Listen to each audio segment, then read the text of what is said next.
4 years ago, 1 billion people around the world dropped dead in an instant. And that is the last thing I can remember. A long windshield encapsulates me, and, far above, the sun hovers and shrinks my retinas. My heavy breath fogs the glass, so I wipe it with my forearm. My bones and muscles ache. Sweat trickles from the temple of my forehead and slides down my cheek. I have no idea where I am, or who I am for that matter. From what I can see, I'm stuck in some sort of small chamber. There's a faint reflection on the glass. I notice my hair is black and buzzed short. A sharp jaw bottoms out my rugged face. Dark brown eyes with tones of amber and speckles of gold stare back at me. The foreignness of my image fills me with panic. A heavy, nauseous feeling swirls inside my gut. I feel claustrophobic, and I frantically feel around with my hands as much as the compact space permits. I look for a handle or a knob, anything that can get me out of here. Got it. There's a long, skinny lever. I wrap my hand around it and pull it towards me. There's a loud tsh as the air decompresses and the glass door unlocks. It's heavy, but with 2 hard kicks it swings open and I climb out. I had been lying in what seems to be a medical-grade hyperbaric chamber, so I must have been injured. As far as I can tell, I'm fine now. About 20 yards ahead is a fiery airship laid out on the ground with a torn-off wing a few yards away from the hull. The flames seem to be fading, so I walk over to examine the crash. Maybe inside I can find some clue as to who I am or where I came from. From within the ripped open hull, I am hit with an unbearable and undeniable stench. Along the inner walls are 12 seats with 12 partially decomposed corpses strapped inside them. Melted and charred skin reveals portions of skulls and some other bones. One of the bodies still has a small flame burning on her uniform. I pat out the fire. There is an American flag patched to her right shoulder, and another patch beneath it with 3 black missiles on it. A couple of the burnt bodies still have rifles in their hands. My desire to continue searching is halted by the sounds of howling in the distance. I jump back out and scan the landscape. It is flat land all around. Gray, sandy dirt and dead grass stretch for miles all around. Up ahead towards the horizon, I spot 2 lurking animals. From this distance, I can't tell if they are wolves or coyotes, but I have no desire of finding out.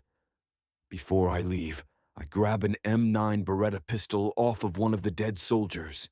I'm not even sure if I know how to shoot one of these, but if the animals decide to follow, at least I'll be able to scare them off. Armed and heading in the opposite direction makes me feel a little more secure. After about an hour of walking, my back is sweaty and my face is dripping, but I finally find a road to follow. The asphalt is cracked and broken, as if it had been bombed. If I thought anybody could even attempt to drive on this road, I would follow it at least 30 yards out to avoid being seen by any possible enemies. But then again, I have no idea who my enemies are. The sun is halfway through its descent, and all I see around me is broken road and palm trees. My feet ache. I don't really know what I'm looking for, but if I don't find someone or something soon, I'm going to have to build my own shelter. After another half hour, the road finally leads me to a small town that looks more like a collection of rubble piles and collapsed houses. The only house that still has a complete roof also has an upside-down car smashed through one of its broken walls. There doesn't seem to be any signs of human life, so I keep moving forward. It isn't until I get to the end of the street and past the cluster of broken homes that I see a human being. It startles me at first, but now I watch as a pudgy man darts through what once must have been a community center. There is no roof, and it is missing 2 adjacent walls.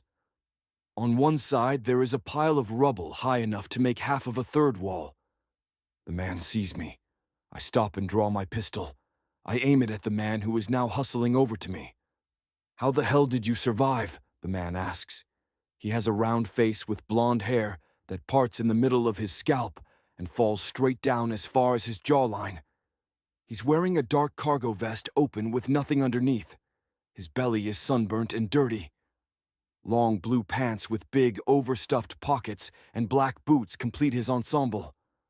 I thought for sure the fangs would have gotten you, or at least the Cubans. What the hell are you talking about?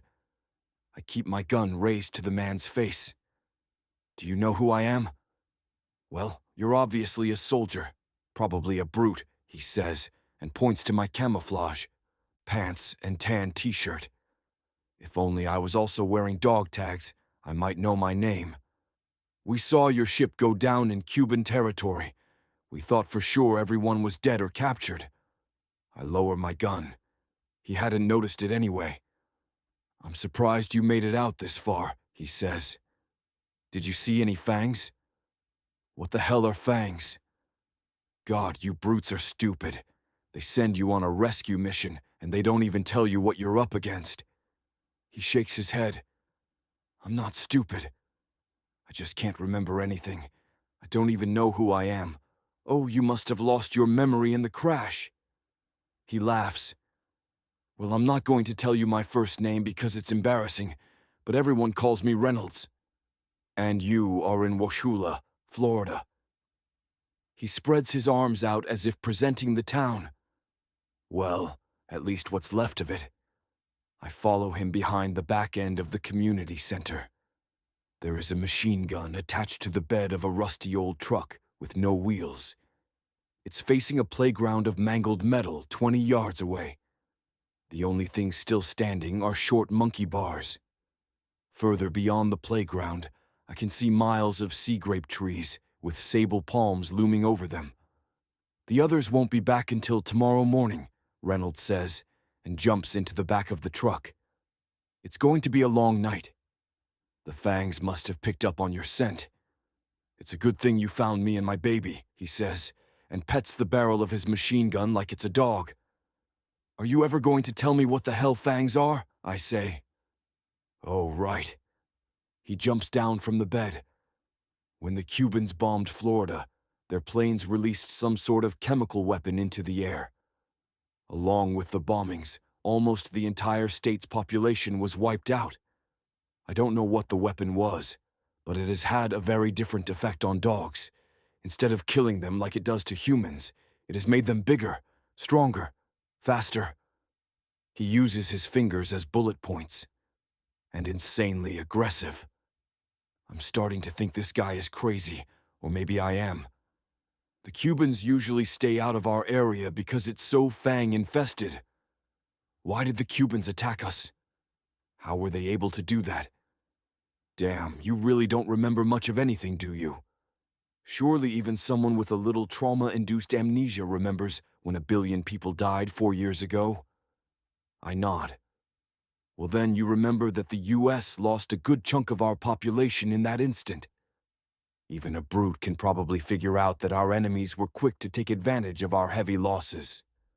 I'm no history professor, but from what I understand, the communist government had been hoarding US dollars ever since the embargo was lifted. The Cuban people were still starving in the streets, so it didn't take long for the US to place new trade restrictions. On the surface, we were still allies. Before I can ask another question, he holds up his hand. Look, we don't have time for this. It's getting dark, and we have to be ready for the fangs. Ruby will explain more when she gets back. As if on cue, I hear a howl in the distance. Come on, he says. Let me show you the hiding space. He leads me around to the south side of the building. The adjacent wall has remnants of a roof over it, just about big enough to shield a couple people from rain. Draping down from the roof is a large black curtain that feels like a screen door and reaches down to the ground. To keep the bugs out, I guess. Reynolds laughs. No, it's to keep the fangs away. You're joking. No, I'm serious. They have bad vision. To them, this is pitch black. If we're behind it, they won't touch us. That sounds crazy, but then again, so is everything else. I don't have much of a choice but to trust him.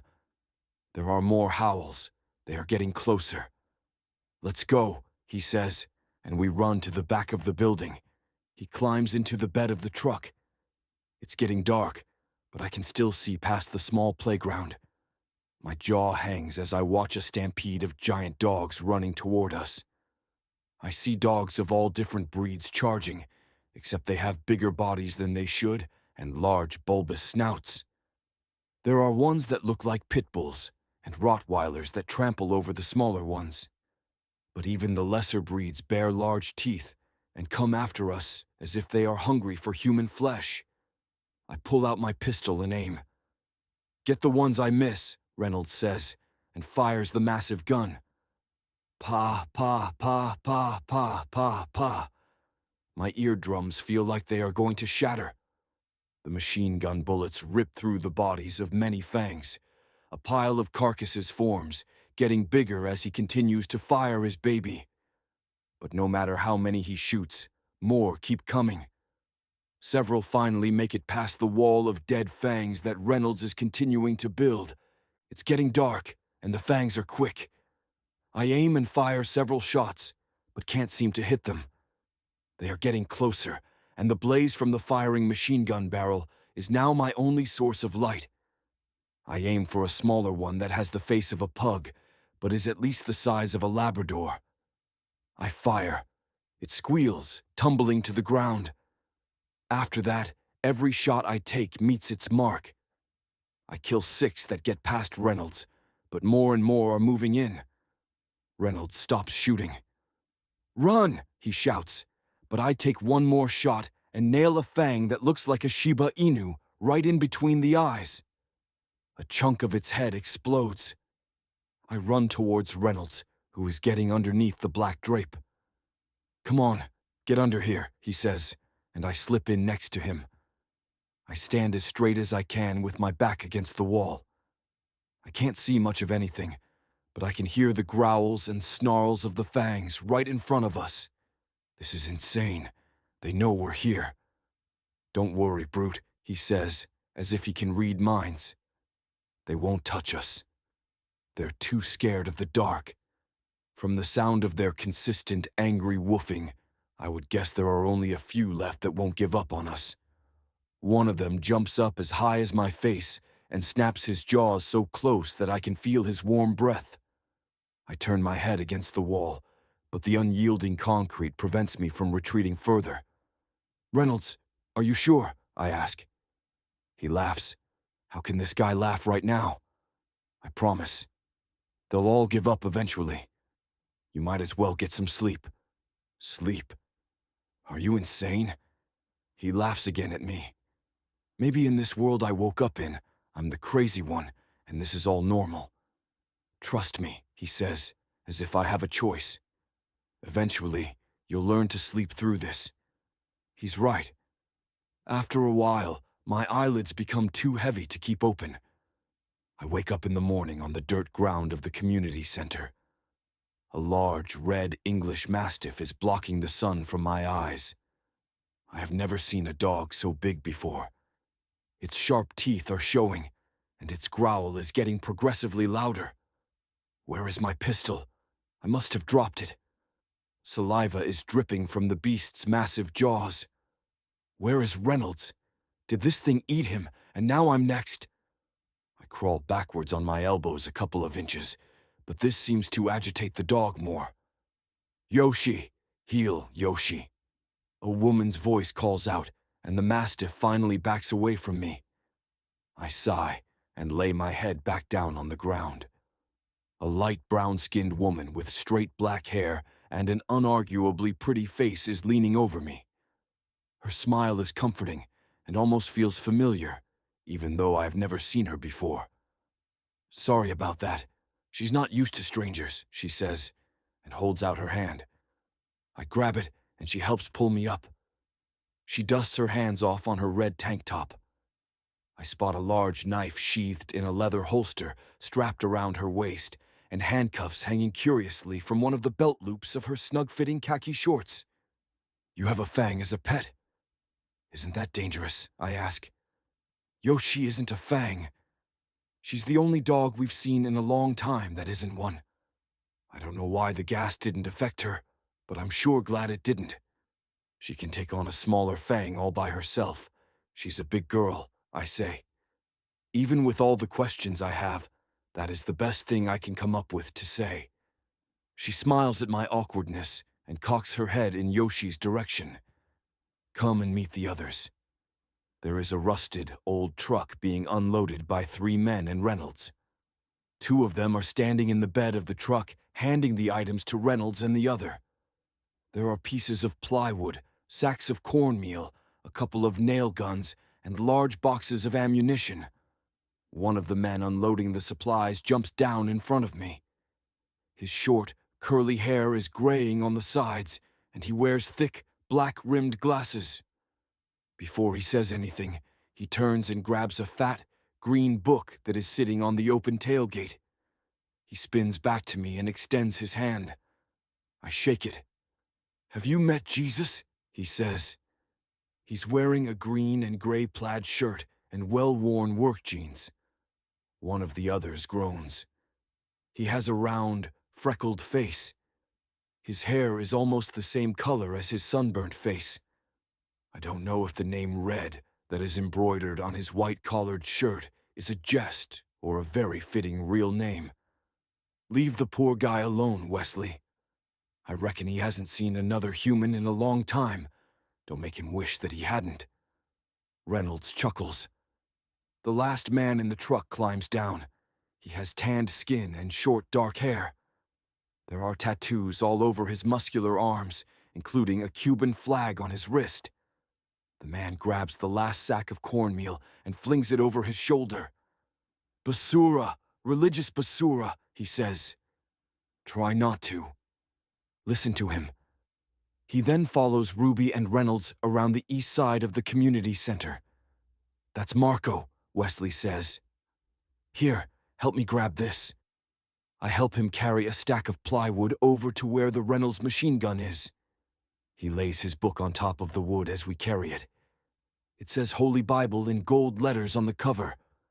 "No one believes me," Wesley says. "1 billion Christians die in an instant, ending the peace treaty the Caliphate signed with Israel and the U.S. Now there's a world war with Israel as the main battleground. Don't you see it?" he says hastily, as if to fit as much propaganda as he can in one breath. "See what?" "I don't know what you're talking about. I don't even know who I am. It's all been prophesied in there," he says, ignoring my ignorance and indifference to the subject all at once. He points with his eyes at the Bible. "The rapture," he says. "It happened, and we missed it. We dropped the large pieces of plywood on the ground." "Don't listen to Wesley's fantasies," Red says. "No one knows for sure how or why all those people died, but most people think the Sultan poisoned the water supply somehow, or maybe it was Big Al. In any case, it's pointless to dwell on the past. We need to rebuild and prepare for the future. Bring those over here." He points to the pile of wood. "We're fixin' to build a new wall." We grab the boards and drag them up against the back wall of the building. "I see you and Reynolds were already building your own wall." He laughs. "Hundreds of crows are feasting on the piles of dead fangs that we formed last night. The sight of the carcasses triggers the putrid smell of them, and I wrinkle my nose. I follow Red around the ruins of the community center, but I can't escape the smell. It doesn't seem to bother the others. "So, soldier," says Ruby, standing beside a fire pit with a large steel pot resting atop it. "I hear you're pretty good with a gun." "I do what I can," I say with a smirk. "Don't be so humble," Reynolds says, and puts his arm around my neck. "He killed 6 fangs with only a pistol." "Impressive," the Cuban says sarcastically. He's sitting at a picnic table to the right of the fire pit with his back turned towards us. "All right, Red, that cornmeal isn't going to cook itself," Ruby says. "Yes, ma'am," he says, and immediately begins cooking. "I'm sure you're hungry, Brute."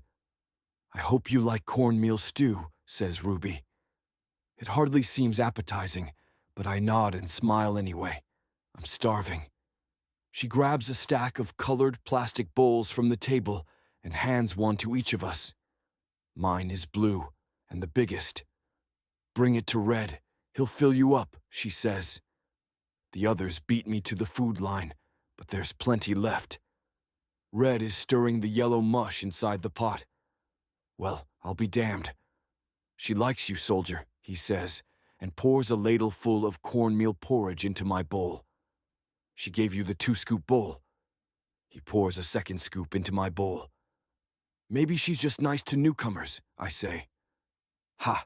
When we found Wesley, she gave him the half-scoop bowl. I laugh and walk over to the table where Wesley, Reynolds, and Marco are already sitting and eating. Yoshi is sitting next to the table eating out of her own bowl. I'm hoping it keeps her full so she doesn't come after me for dessert. I sit in between Reynolds and Wesley. Marco is across from us. The seat and table are hot from the scorching sun. Thankfully, a light breeze cools my sweat. Mira, she gave you the big bowl, Marco says with a smirk on his face, and points at me with a full spoon before shoveling it into his mouth. I would give it to him too, Wesley says without looking up from his meal. You got a little crush on him, do you? Marco says and snickers. Shut up. All I'm saying is I'm glad we have a real soldier here. I'm a real soldier, Marco says. He puts his spoon down and glares at Wesley. Yeah, Reynolds says, and snorts. A Cuban soldier. Marco shoots up off the bench, spilling his porridge. What's that supposed to mean, pendejo? Reynolds stands up too and places his palms on the table. It means you were trained by a corrupt government that resorted to chemical warfare against an ally, and that hardly makes you trustworthy, Carapinga. All right, Ruby comes up from behind. She and Red sit down. Marco, we're all very glad to have you here. And Reynolds, if Marco was still on their side, he would have killed us all with that machine gun instead of giving it to us. I still don't trust him, Reynolds says. That's enough, she says, and slams her palm on the table. Sit down, both of you. They both obey her orders. Now I know we all had a rough night, but we have to get to our new friend's crash site. She looks at me. I'm sure there's a good amount of weapons, which we can definitely use right now, and maybe we can find out who the hell you are. There's also a hyperbaric chamber there. I was in it. I think that's how I survived the crash. We definitely need that, Reynolds says. I'm assuming it's military grade, Ruby says. That's almost as good as having a doctor with us. The scowls on their faces and the lingering tension dissolves with the news of the chamber. When do we leave? Wesley asks. As soon as we're finished eating. Reynolds, you'll stay behind. Make sure no fangs try to eat our cornmeal. Yeah, we sure wouldn't want that, I say as sarcastically as possible. Walking in the blistering heat made the crash site seem a lot further from the community center than it actually is. When we arrive, everyone is in much better spirits. There's not a fang in sight, and there's a plane full of valuable equipment and weapons. We all jump out, and Yoshi runs around looking for things to play with. I hope she doesn't find one of my old comrades' limbs to chew on. I wonder if I was close to any of them. Maybe it's better that I don't remember. At least I don't have to be sad that they're all dead. While everyone goes to look at the hyperbaric chamber, I step inside the broken hull. Now that I'm uninterrupted by fangs, maybe I can find out something about myself. Lieutenant James Federer, shouts Red from outside. We found your dog tags on the ground, I dash out. I guess you're a lieutenant, James, Ruby says, and smiles. I smile too, but it means nothing to me. I don't feel like a lieutenant, or even a James for that matter. I want to remember, or feel something. There has to be more. I go back inside the airship as the others begin to load the truck up. I walk down the aisle into the open cockpit holding my nose. The bodies of the two pilots remain strapped into their seats. The pilot on the left still has one hand gripped onto the steering wheel. I hear a low static I had not noticed before. A broken voice comes through. Lieutenant, is any there? Read me. I climb into the cockpit. This is Control. Can anybody read me? The voice repeats. I grab the receiver. Hello, hello. This is, apparently, Lieutenant James Federer. I'm here. Thank God. We thought... dead. What happened? I'm not sure. I think we were shot down. I can't remember what happened. Are there any other survivors? Do you have the prisoner in custody? What prisoner? I ask. The one in the hyper chamber, a terrorist. He, extremely dangerous. The transmission cuts off. Hello? Hello? I say, but it's no use. The line is dead. I hear a footstep on the metal floor. I drop the receiver and look behind me. Ruby is standing at the entrance of the cockpit with her fingertips grazing her holstered gun.